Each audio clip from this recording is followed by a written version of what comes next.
السلام علیکم ستړي مشي درو مهمو خبرونو ته ښه راغلاست. لومړی دا چې سپین بولدک ته د وروستۍ نښتې د څېړلو لپاره پلاوی واستول شو.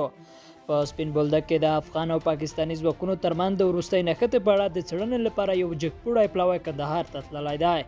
د افغانستان د ملي امنیت شورا نن په یو بیان کې ویل چې پلاوی به له سیمه ییزو چارواکو سره تر لیدنې وروسته سپین بولدک ته ولاړ شي او د هغې نښتې په اړه به څېړنې پیل کړي چې له اختر یوه ورځ مخکې وشوه.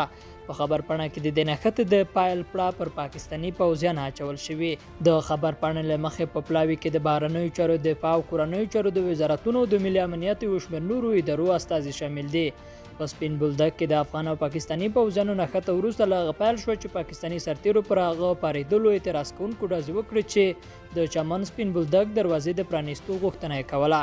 په دې نښته کې د افغان چارواکو په وینا 14 ملکي افغانان مړه او 80 نور ټپیان شول. په جلال آباد کې درانې چاودنې شوې دي او د ډزو غږونه اورېدل کېږي. ځایي سرچینې وایي شهیدان وایي چې چاودنې خورا درنې وې، خو اوس د سپکو او درنو وسلو د ډزو غږونه اورېدل کېږي. په دې اړه نور جزئیات به وروسته له تاسو سره شریک کړو.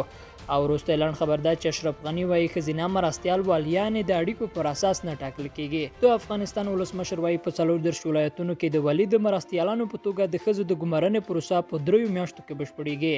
محمد اشرف غني د خبرې پرون شنبه په سمنګان ولایت کې د ځایي اوسیدونکو یوې غونډې ته وکړې. ولسمشر غني وویل چې په دې ګمارنه کې د واسطو مخه نیول کېږي.